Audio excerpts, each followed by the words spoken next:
രൂത്തിന്റെ പുസ്തകം 4-ാമത്തെ അധ്യായം അതിൻ്റെ 14-ാമത്തെ വാക്യത്തിൽ നാം ഇങ്ങനെ വായിക്കുന്നു. എന്നാറെ സ്ത്രീകൾ നവോമിയോട്, ഇന്ന് നിനക്ക് ഒരു വീണ്ടെടുപ്പുകാരനെ നൽകിയിരിക്ക കൊണ്ട് യഹോവ വാഴ്ത്തപ്പെട്ടവൻ, അവൻ്റെ പേർ ഇസ്രായേലിൽ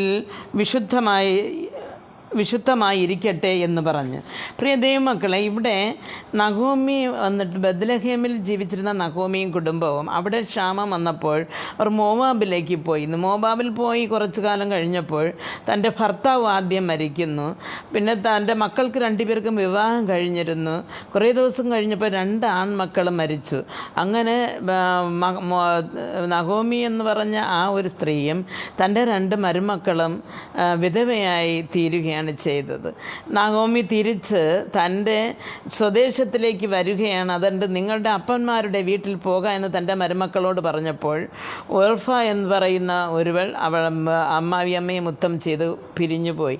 പക്ഷേ രൂത്ത് നിൻ്റെ ദൈവം എൻ്റെ ദൈവം എന്ന് പറഞ്ഞുകൊണ്ട്, നീ പാർക്കുന്നിടത്ത് ഞാനും പാർക്കും, നീ ആരാധിക്കുന്ന ദൈവത്തെ ഞാനും ആരാധിക്കുമെന്ന് പറഞ്ഞ് ഈ നഹോമിയോടുകൂടെ ചേർന്ന് ഇവിടെ ഈ രൂത്ത് വരികയാണ്.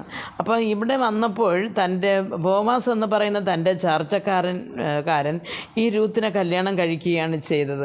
അപ്പം രൂത്തിനെ കല്യാണം കഴിച്ചു കഴിഞ്ഞപ്പോൾ രൂത്ത് ഗർഭവതിയായി ഒരു ആൺമകനെ പ്രസവിക്കുന്നു. അപ്പോഴാണ് ആ സ്ത്രീകൾ, തൻ്റെ കൂട്ടുകാരികൾ, നഹോമിയുടെ ആ ബന്ധുക്കൾ പറയുന്ന ഒരു കാര്യമാണ് നാം ഇവിടെ വായിച്ചു കേട്ടത്.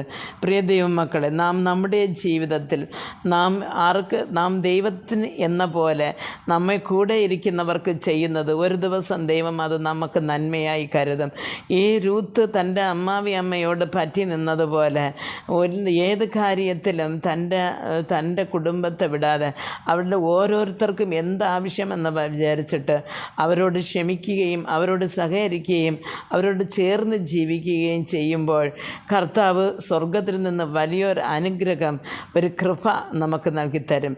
പ്രിയ ദൈവമക്കളെ, കർത്താവിന് വേണ്ടി ജീവിപ്പാനും ദൈവത്തിന് വേണ്ടി നല്ലത് മറ്റുള്ളവർക്ക് ചെയ്യുവാനും നമുക്ക് കൃപ നൽകട്ടെ എന്ന് പ്രാർത്ഥിക്കുന്നു. ആമേൻ.